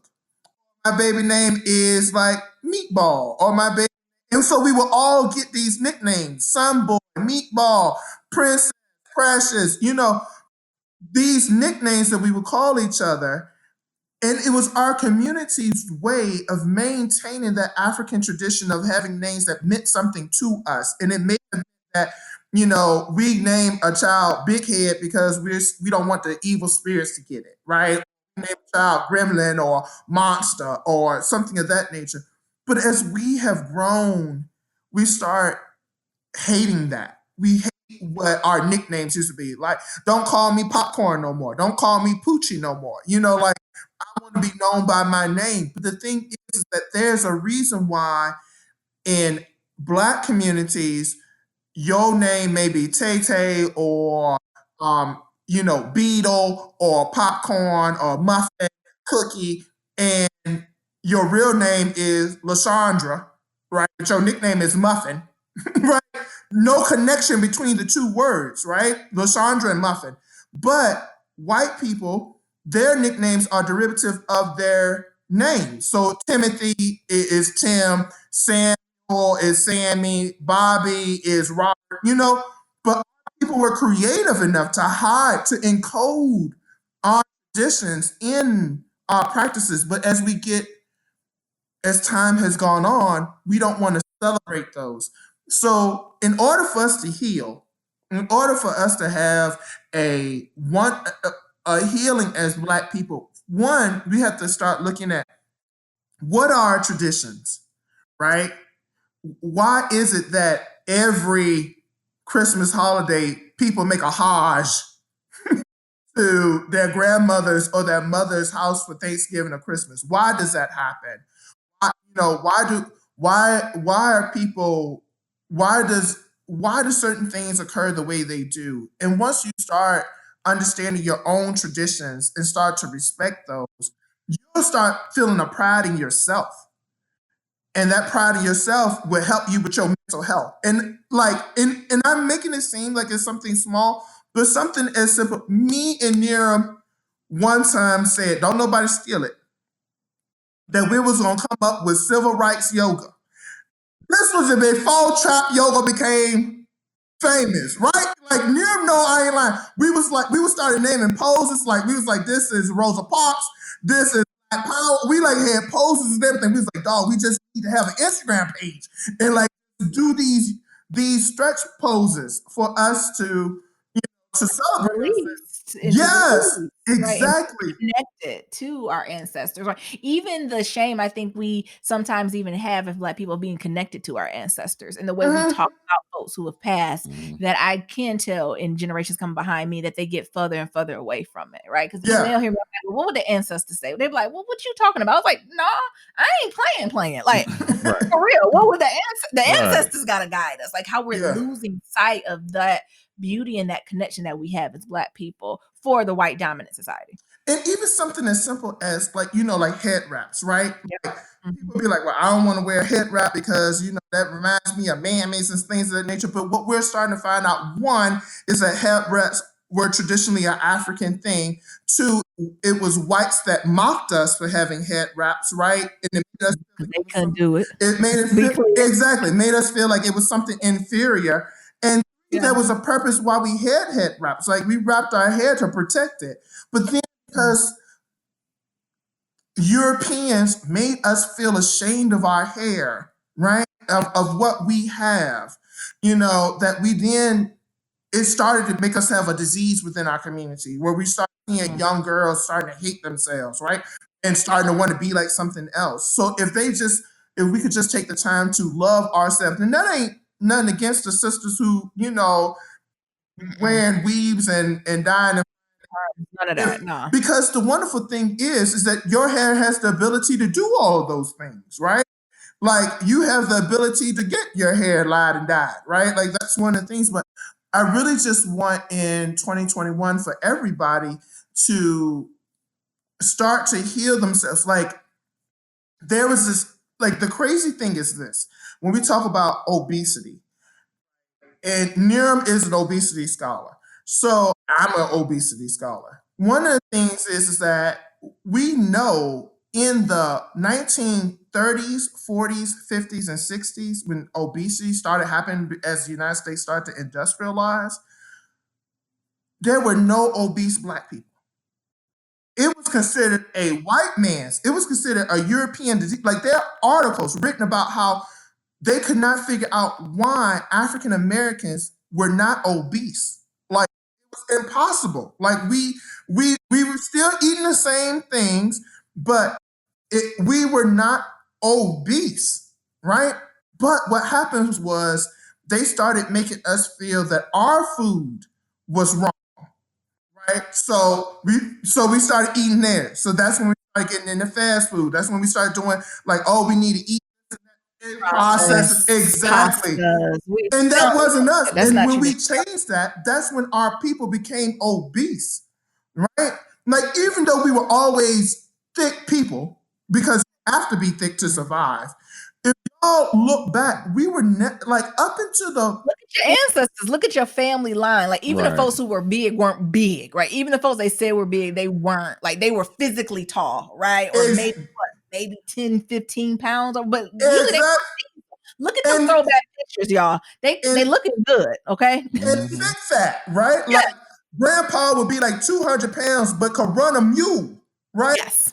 Like a run down a mule or skate, and grandpa would be with big belly and everything, long legs, chase a mule down at 200 some pounds. And so the question is like, what happened? And the idea is like, we stopped eating our foods, right? So we start saying, oh, we're going to eat, because our diet is traditionally plant-based diets, right? Yes. You know, with a little bit of meat. Yep, very true. with We a can little, afford it. listen, y'all remember when you was small, my grandmother, she had like she had 5 kids. And you know, they would only cut one, this how country we are, they would kill one yard bird. Right? Y'all remember they called them yard birds? Yes, you only have one piece of chicken. I don't know how they fed all us with one piece of chicken. I mean, one chicken. I have no idea. And it would be like, we was full. Pop be 200 pounds. He would get half a breast piece. Yes. Right? And then the next biggest person get the other half. And then another person would get a drumstick, another person to get a thigh, another person to get a wing. But we eat 5 pieces of fried chicken. But what was on your plate was greens, yams, beans, string beans, all the biscuits you want. They be like, eat all the my with butter, all of that. Yeah, come on, shout out to Keto. Yeah, eat all the biscuits you want. That was the thing. All the greens and cornbread you want. There's enough greens and cornbread for anybody. I don't remember having greens and cornbread as just the meal. With the potluck on the side. Listen, do y'all remember when we used to just eat butter beans and cornbread, and that was it? Like, and that's it. And it would just be a little piece of meat up in there. One piece. Everybody get a slither of whatever the meat was. And the meat would be so good. Oh It'd be buttery. And them beans be so good. Oh my God. We'd be eating that bread. But nobody was fat. Nobody was fat. But then we started telling ourselves as a people, like, we need more. Mm-hmm. We need 5 pieces of chicken at one time. We need a whole canister of butter in it. And that's not what we needed, right? We needed to get back to our roots. So for me, health and wellness, and y'all be like, how does this connect me? Health and wellness of the world, especially if we're looking at the Black world, one is trying to reconnect and appreciate your Blackness. And if you spend, like I try to tell people, if you mentally exhausted, instead of staying up late at night looking at Netflix, get Duolingo and do they Swahili. Learn Swahili at the end of this year, right? Because I promise you do 5 lessons. It works. It works. Duolingo works. I got back on my Spanish kick. I was trying to impress you one day, Nia, and just started doing it. I was like, wait, I'm a better writer than speaker, but I was like, wait, I'm remembering this. This is coming back.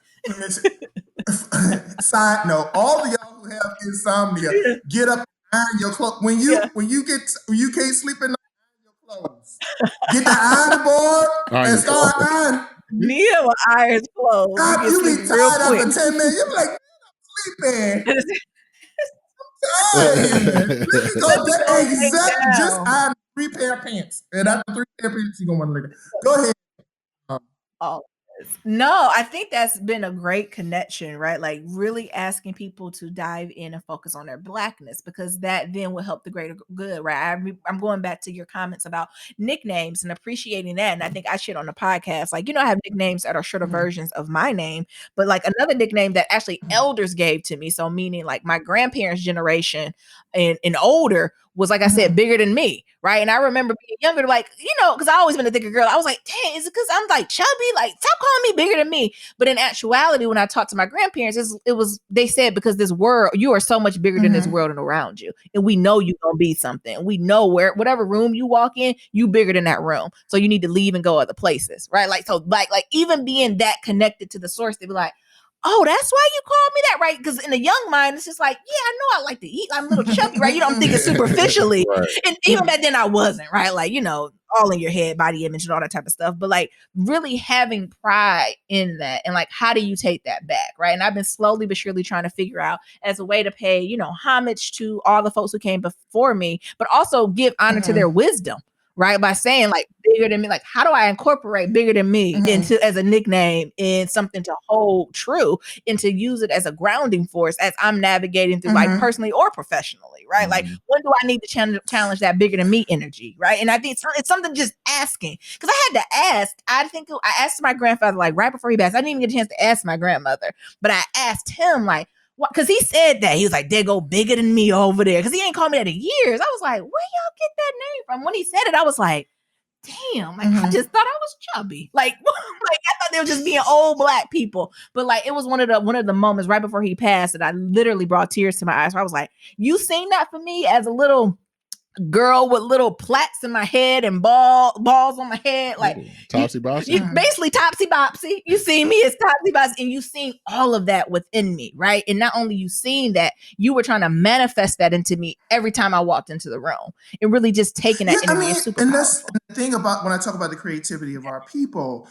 Like for an example, one of the things is that they understood language and words so strongly, right? They could take something that they taught us to be strong. So if your nickname was bigger than me, they're like, listen, when you go out into this world, if anybody call you big, they won't praise you, because we already said that and we love you. So these can't be hurtful words. That's one, right? So we know there are definitely African communities in which they say, if you got a lazy eye, we call you lazy eye, right? Because when you go out in the world, other people gonna call you lazy eye. And so you need not let that affect you. So for me, but they always knew how to also give that empowerment, and which was like, your weakness is your strength, right? So like my nickname as a child was somebody or boy. And it was so hurtful because I got that nickname, because I had jaundice as a child. And so I was yellow. Now, think about how mean people got to be that you got jaundice, a disease, and they call you somebody because you yellow, right? And it was like, you son boy, you son boy. And so for all my life, they would just be like, there goes somebody, there goes son boy. Even though I darkened up.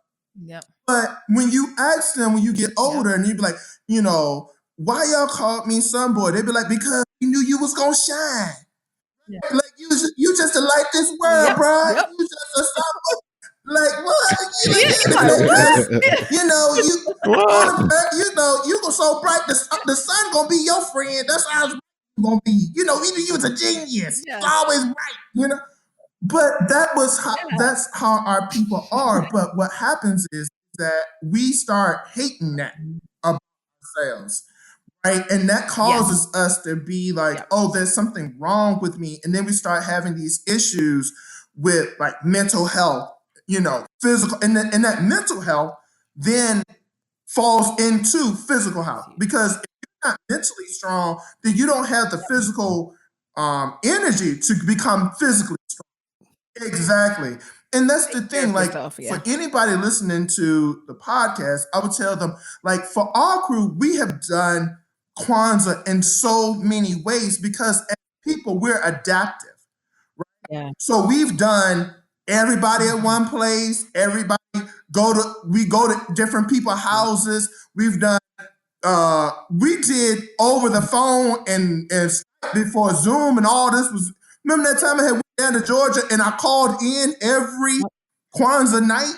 That was the time when I was like, tell me a joke, Darren, because I'm pissed off. That was that year. But we've done that. Like we've done it in so many different ways because as a people, we're adaptive, we're creative. And so just using that creativity to start thinking of, like, I love the fact that as a people we have created, like there was this article about how what they're calling Gen Z lexicon is actually just African American vernacular English, but the younger generation through TikTok and Snapchat have started to mimic us, right? Because the crazy thing is that millennials, Gen Xers and boomers who are European American, they don't get Gen Z lexicon. But regardless of our generation, The African side, when we hear Gen Zers talking, we're like, oh, I understand exactly what they right? Because they're just, even if it's a word we never heard, right? Like Right. the inflection of it, you understand what they're saying. because we have lived that, right? Like we have created forms of like I remember I was talking to a friend and he was like, we had to encode our language where, we would tell somebody, oh, you done got the right one. And that don't really mean you done found the right You got the right one. You ain't never got the right one if they said right, that. like, oh, you got the right one there. You got the right one. Right? But that don't mean you got the right one, right? So, like we have learned so many ways to encode our language and encode our culture, but sometimes what happened is we encoded it so strong that we didn't teach the next generation how to decipher it. Exactly. Right. And so now they don't know what the strength of that language is. So, like for an example, Niram used to be a DJ, or he may still DJ. I don't want to say he used to get on the 1-2s, right? So Niram knows that I hate rap music, but Niram knows that every rap album, it had some thoughty music, like just skanky, like the worst kind of worst, but there'll be 3 or 4 tracks, 2 or 3 to 4 tracks in 10 to 11 that were like really strong political tracks. Like no matter who it was, they always had these 2 or 3 secret coded songs that they put in on an album. And the thing is that the DJ, of course, we would play they would play the hits and the beats. But when we would get together as people and listening to the album, we got it all. We got the hits, the beats, and we got that political, philosophical part of the rappers. Okay, but that doesn't happen nowadays. So what happens is we just download a song. And so the hidden tracks, the ones that are actually the deep political conversations, we don't listen to those. So what has happened is as our people, our music has become dumbed down. And just think about how, like, even though Public Enemy and Flavor Flav is crazy, if you listen to Public They have some Enemy's very music, particular like, views, and they're not unwavering in them. Exactly. You know what I'm saying? Rakim and all of them. Like it was deep. Even when people I tell people if you listen to like Snoop's music, if you listen to only the radio hits, it only seems like he talks about the very superficial level of what I'm just gonna smoke, I'm gonna just do this, we just gonna get high and pop. But if you listen to his albums, there's always gonna be 1 or 2 albums that's this is what we're experiencing as people. This is how I got over it. This is how I keep my head up. Those were always there. So as a people, we have to start looking back and getting used to that. Because I even think back to Jay-Z, right? And I know he can be very, dissonant to people, right? But even with 444, he was trying to do that, right? You even could tell from the tracks that the radio picked up and what folks like compared to the ones where he literally trying to tell you the game, right? Like how much money you need to make, who don't trust, why, where I fell short as a man, how I'm doing better. That don't really get too much attention. No. It's the other stuff, right? Like he literally almost made this whole political album and people literally find, of course he got the bops on there, right? Like they literally just find the bops or the quick pieces to it. I think that is such a huge highlight and folks don't understand it. And especially that point about the next generation and how are we teaching them to decipher and decode. Because I think even being a cubicle warrior, the brown people I have in that reporting to me or around me, I find myself a lot of times when I'm in the one-on-ones, they come to me, they're like, Nyambi, how do I navigate being Black in corporate America? How do I navigate doing that? 9 times out of 10, they do not have the decipher code. Like that is what they're missing, right? Like they think they are the exception to the rule and they are able to navigate through and whatever piece, however they got there, their mama, auntie, or guardian did not give them that code, right? And not saying that you got to do you're not special. They are brilliant, but because they don't have a connection to who they are, white corporate America or whatever entity is always going to find a way to break you down. And that's the piece I try to instill into them, right? If you have a concrete sense of who you are, what you're moving through, you're proud of who you are, the work you put up, even when they come at you with foolishness, it's not going to hurt as bad, right? Because now when it comes to them, the babies crumble because they have no grounding sits outside of like this work identity. They have no identity of just themselves. So I think that's huge. And like, how are we playing it backward to the younger generation and really teaching them that, because they are missing that. Like, I just didn't even realize how, even when you make little jokes or something, I never realized how disconnected the work, I shouldn't say all of them, because I know some listen, they really connected to the source and they get it. But the ones that I work with, like, they miss like subtle inside jokes or knowings that I was like, no one ever taught y'all that, or y'all don't listen to Marvin Gaye, or y'all don't know what Motown. You don't know James Brown. It was so funny. We was watching Bernie Mac episode. And remember he said like a piece of the James Brown song. Oh, yeah. And he was like, what's the next half of the song? And then like the other young boy, he jumped in like with it. But like, I feel like they can't do that, right? Because I even think back to sold me for a chump change, something like that. Yeah. Hey, that was funny. You have to y'all know we obsessed with Bernie Mac. And we watched it. And it was this young guy, Vanessa, trying to date. And he was like, I don't know if you're real when we gonna sing. And he was like, finish the lyrics. He's like, sold me out. For chump change. For chicken change. Like, you know, like just that connection. Right. And I think sometimes the baby hides it and be like, oh, does it mean I'm not black enough? It's not about blackness, but this is our code for surviving and thriving in these areas. And like, how do we balance and tote this line to be like, it's not about is who blacker than who? That's not it. But I'm trying to give you the code to get into the clubhouse. I'm trying to tell you how to navigate through this world. And I think sometimes instead of folks leaning in and understanding that, they put off, oh, I'm gonna be me and the blackness and not blackness. Because that's a conversation. And this is totally different. I don't know, it's Kwanzaa. Maybe we talk about it too. Where like, I've never identified when people be like, you know, I don't think I'm black enough. Or like, I'm like, who takes your black card? Like, who is the niggas? Send them to me, right? Who tells you that you not black? Like, I've just never, you know, it's maybe my privilege of being just a brown woman coming from Detroit, but it's just like, no. Oppressors and all these people do enough for us. But who is the black person that come to you and be like, nah, you out the club? Like, who the fuck are they? And, right? Like, and how did we get to that point? But you know, that's a different Go ahead.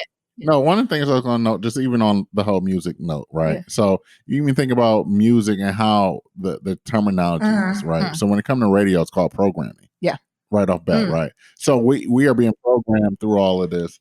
And then the other thing is that since we are being programmed through all of this, you can tell like that we are pretty much being programmed to dance to our own oppressors. Like the songs that are literally oppressing people. It's the shit we get. No, that's it. And that's the thing. Like when I talk to people about like ciphering things and how it relates to Kwanzaa, it's like, you know, for those of you who are listening and you do Kuji Chajalia, you come up with you figure out your Kwanzaa name, right? Like Niram, Nyandi, myself, Nadifa, Nayo, Nadomi, Najani, all of us, if any one of us come and say our African name to the other and say, I need to talk to you, we automatically know it's some serious shit about to go down. Like, it's no hurt, it ain't no pain in it. It is like, yo, I need to have a real one-to-one heartfelt conversation with you, and I need you to not get offended. And that's the thing where when we say like our group has had the largest range of emotions, right? Like, I mean, as tight as we are, the largest range, like don't call, like tap me out, take this a year off, don't holler at me, I'll see y'all in next Kwanzaa. Like, don't talk to me for 364 days. Because Kwanzaa, we had those type of revelations. Because what we ask is like, whenever someone asks a question in circle, we like, do you want complete honesty? Say it now, because we can't lie to each other in this circle. Like, no 7 days, ain't no lying, ain't no sugarcoating, ain't none of that. Yes. And the thing is like, you think like the person is being hurtful. Like, you know, we've been in a group where, you know, someone been like, my husband don't like you. Like, damn, well, I don't know why. I don't know. Like, I actually do like your husband. So what's the problem? Like, what's going on? But you know, that level of honesty of like what's going on, the candor to it. Exactly. And so what I always try to tell people is like having somebody who you feel like, when we talk about healing, remember I said the healing of the world, like you have to acknowledge that it's a wound there. Like, you have to have a friend.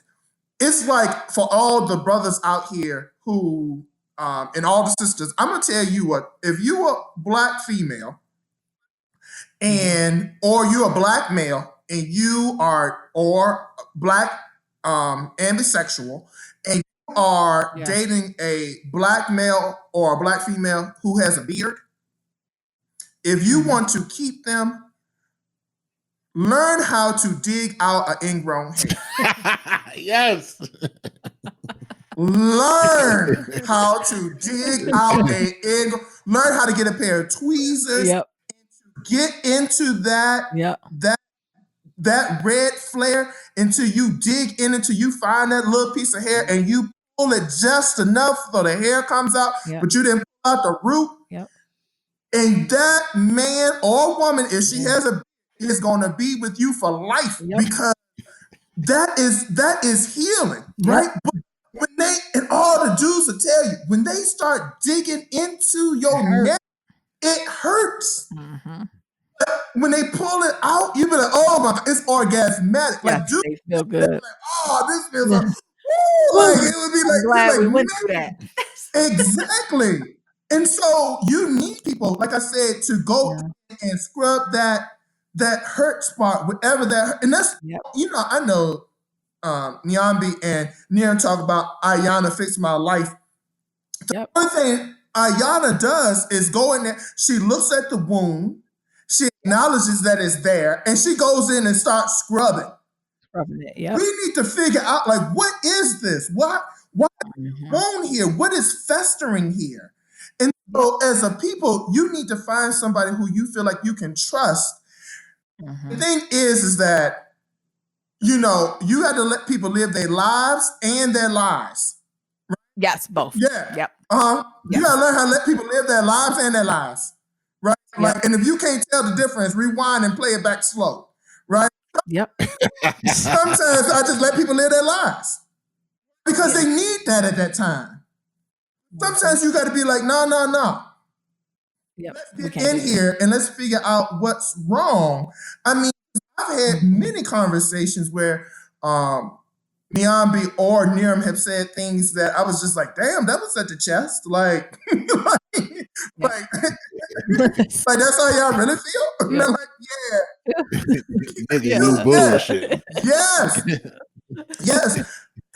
Oh my God. They had this thing when they was going back and forth about back fat that I could not handle. I was like, y'all should talk to each other with more compassion. Remember that some of y'all could talk about back fat? I was like, can we get a different topic?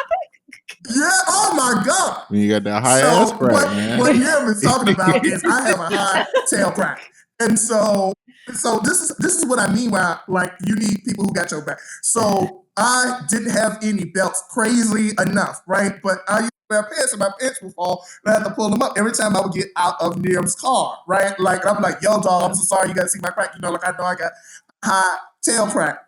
Do you know, this is what I mean where you gotta love people and you gotta be able to help them. Do you know Niram bought me belts? Me belts for my birthday. He was like, yo, dog, here's a and a blue, a brown. So, yeah, because I was like, and he was like, because you say your pants keep falling. Like, here you go. And so you need people who just all the colors you ready like, yo, I see what your problem is and I can acknowledge it and I'm gonna try to help you out. Now, most people be like, oh, Niram, you trying to be funny. Right? And he's trying to be funny, like when he do it. He do be funny with it, right? But he's like, yeah, nigga, this is for your ass. Like, you need this shit right here. Yeah, I seen it. It was like he was in prison. I know if I could get time with you, I was ready for funny. Yes. But it's to help you. And that's what I'm saying, like, as a people. And that's another thing. Like, when I talk about, like, how our people have things that we teach each other, but we don't use them. It's like spades, right? Spades is a cultural thing, but it really is a learning opportunity. For one, it teaches you strategy. Two, it teaches you cooperation because you have a partner who you're with, right? And it teaches you like I need to be in support of this person. But also what it does is it teaches you, like, when people are talking across the table, talking smack about one another, not to be overly sensitive, right? Be able to go with the shots with it. Exactly. So these are survival skills, but I'll let y'all that one. No, it's all that stuff right into there. Like I was even unpacking it to the babies, the cubicle warriors, because we've had some different things that happen at our company with like Black people. Duh, every company didn't happen. Now, first, I want to tell them this ain't nothing new. This is just a microcosm of the world. And I was unpacking to them the different responses, right? So the idea of flight, so leave, fight, freeze, all of that. But the one that I was trying to unpack with them was this idea of fawn. Right. Like, that is, I think, especially in corporate America, a lot of times, like what you see and like truly unpacking the mechanism, like you were saying, the strategy of how like different Black people survive and navigate through the world. And again, that was another situation. They was like, oh, what do you mean, fawn? You know what I mean, fawn? The person be like, I'll do it. Don't worry, but we got to do it. And they the one who come on with the white person and be like, yeah, they messed up, but they white and we gonna do better. Right. And it's my obligation to try to figure out, like, that type of shit where it's like, sis, you don't gotta take up for them. Like, let them crash and burn. Right. Let the white people Nobody fall. asked you to be on the panel with them. Like, you should have been in the audience with us looking. I had a conversation with him off the record and this is not as hard. Fuck that. Right. Like, and just even unpacking all of that with them. Like, I think that might be my theme as going into this Kwanzaa. Okay, for one, I want to backtrack. I'm sorry. Yes. Community. No, I apologize. Just realized, this is totally off topic. I just realized what my favorite Kwanzaa memory is. Oh. You can give it. Because Nero said pass. Because Niambi has said we all supposed to be sitting in the audience, and that made me remember. My favorite Kwanzaa is we all went to a university in Wayne, right? Call it University of Wayne, white as New England, and there was a Kwanzaa celebration. So me, Niambi, and Niram, like, we're going. Niram is not at Wayne yet. He's not at Wayne University. It's just me and Niambi. So the leader of the African American Cultural Center at this at Wayne, Wayne, she was it was a Kwanzaa celebration. They had it every year. She was so engaging. Yeah. Like, she was a very affectionate kind of woman. And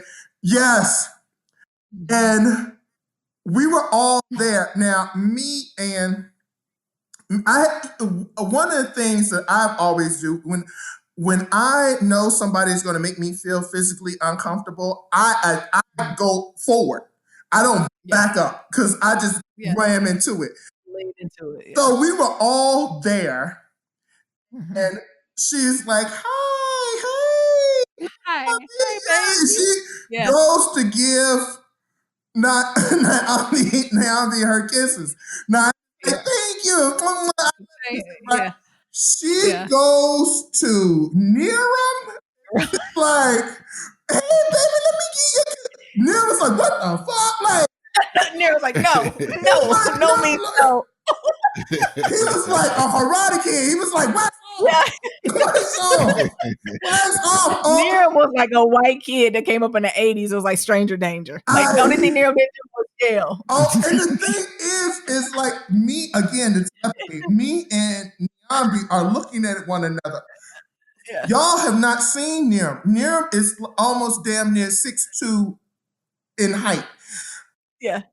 This is like maybe 5'10", and the more she goes in for the kisses, the more Niram is leaning back. She's like, now got to stand on her tippy toe, and she's doing the Matrix. They doing the Matrix. He's like, woo! He's doing this all by like, whoa! Get these kisses off of me. And I'm just like, so, and then Niambi sends the telepathic message, like, Niram, just let her kiss you, Dad. And so he's like, oh, here. He's like, And he's like, oh, I got it. And he's stiffened up. He's stiff like a statue. Exactly. So then she turns to me, and I'm like, yeah, let me get my kisses. She's like, oh, no. Give you your kisses. I was like, get mine, right here, get right here. What was you thinking there? Was you scared? Because I was like, what the hell she doing? What you thought she was gonna do? I don't know. Grab your booty? What you thought was happening? She's about to get me too. She was coming in. Y'all remember that she was coming in Yes, Very and she well. has like strong makeup. So think of like I would say she a Smelling boomer, like maybe white borderline. diamonds. Yeah, She so she like does. old school, She smelled like white diamond. very pronounced makeup, very eyeliner, very nails done, like old school. Mhm. Old school. I would say a northern mother of the board, like in a black church, but northern, not southern, Yeah. northern. Mhm. Mhm. Then that's her. But also the one to be like, hey, babe, look at that motherfucker. She done failed again. I don't know what. I don't even know how she here She still. was totally what's the Black Credit DeVille. no. What's the black mother of Hollywood? What's her name? I forgot. Jennifer Lewis. She Yep. was totally Jennifer Lewis in a different Yes. world. Yes. Jennifer Lewis was Dean somebody in a different world. Like, you're on Mhm. my list. That Yes. was this person. Her. And Yes. Nim was like and it was at but the thing is, it was at Kwanzaa. So Kwanzaa. we're all in our Kwanzaa garb. I have a full African outfit. I have a full African outfit on. I'm in Grand Boo and everything. Neil and Niambi are in their dashikis. And it's like when Niambi said, you should be in the audience with us. Yes. That is it. Like, you should definitely be in the audience. I'm sorry. Oh, no, that was a good one. That was a good one because that's literally that is the definition of how we be rolling as a crew. And the thing is, she always be coming to you too. That always I how don't know Nero why knows she what always Nero. wanted to kiss up on me. Nero have a thing about people hugging on him and stuff too, and people be attracted. Babies, older women, Yes. everybody want to jump up on and play with you. Because they know I ain't got no hugs when I was younger. So you be getting all the hugs. No, I love that. That's a great story. Well, what is I'm sorry, we're totally over our time. What was the Kwanzaa kitchen talk letter? I know. Yeah, so the letter was basically someone's just asking. So they're new to it. They have a family that's 50-50 on board. Like, how should they like introduce it this year? So they're basically like, I got a couple people who are interested, but from the sound of the letter, they ain't really that interested. So how do they like launch into it? Like, they just wanted advice on like how to launch their first Kwanzaa. Yeah. Trial by fire. Trial by fire. Get you a Grand Boo Boo. Get you a canard. You already doing too much. Get you a basket with them fruits. See, I didn't think you're doing too much Get now. get that libation cup. Have everybody. I didn't say libation. I didn't say libation cup. Oh my goodness. Oh my Oh my God. goodness. They're gonna get you in trouble. Do But he not said do. trial by fire. My advice, and I'll hand it to me because he's our guest and he can close this out before we go, is to take it. It's okay to be simple. Like, it is okay to take it easy. I know Niram was talking about the Kanara, the candles, and the fruit. If you don't got all that, that's okay, right? Like, I just say, don't get caught up in that now, right? The goal is over time that can grow. If you just got one candle that you just keep relighting and turning down every night, that is okay. I think the point is finding the common time where everyone can kind of show up and be together. And even if that's only for 5 to 10 minutes, like, that is okay, right? Like, I know we talked about we did it for days and hours. This might be new, and you might get 5 to 10 minutes out of people, but I think that can still be a win because I think the Kwanzaa is the long game, not the short game. So I think your goal should be having people bought in enough to be like, yeah, we want to do that again next year. Yeah. And I think that's how you can determine success of like, what do you need to do to get people invested enough to be like, that was nice. I do want to do that next year. And every year you just, I think, elaborate a little bit more on the traditions based on the needs of the group. So that would be my advice. Yeah, I totally agree. I think like if you go too, I'm more on Niambi's side than I am on Arab's side. I think if you go too hard in your drive people away. Like, they're not ready for it. So you may just, instead of want to do it all 7 days of your first Kwanzaa time, you may just want to do either the opening ceremony or the closing. So the opening ceremony, of course, is the 26th, which is right after Christmas. And so if your family is like had a good time at Christmas, it'll be an opportunity for everybody to do the cleanup and things of that nature and the goodbye before everybody, like, you could do it as a brunch, like before everybody start heading back to where they're going.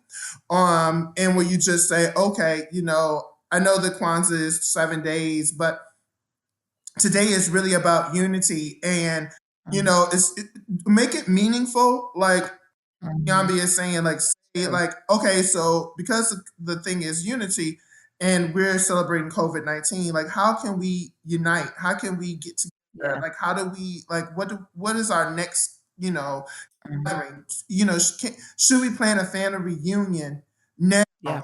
So Yeah. get everybody's address, their phone numbers, their contact Yep. information when we all can't get together, but we're all stuck in the house. And so when we plan the family reunion, we have all that information ready, right? Like we start looking at places that are going to open up or ideas that people want to do. So really try to think of it like that. Or you can do the last day, which is New Year's Day. And so usually if you do watch night service together, you can say, okay, well, after watch night, we all come to my house. We're going to crash for the night. And then we wake up in the morning. We're going to talk about like, what is faith? What is creativity and things of that nature. How can we do it? And that might ease people in a little bit more. Like Nyambe said, you don't have to get the Kinar. I will tell you this. When you get your Kinar, and you buy candles, buy multiple sets because the Kinars are different for each like I don't know why there's not a standardized candle size. So it's gonna take you a while for you find, and black candles are a hard candle to find. I haven't found the black candle yet, and I'm launching. Yeah, like I was like, I can't find the black candle, and then Jeff Bezos said you can get it in March. I said, well, okay, I guess we got to improvise. But you know, like we've done other things. Like 1 year, Nyambe actually painted her own. Yep. And then I remember one, and this is a crazy part because we've done so many things. One year, remember everybody bought their own candle. So it was 7 of us, and everybody brought a candle that represented whatever day that they had. So, you know, if we were on a green day, you brought a green candle, and we lit those candles. I still have everybody's candle.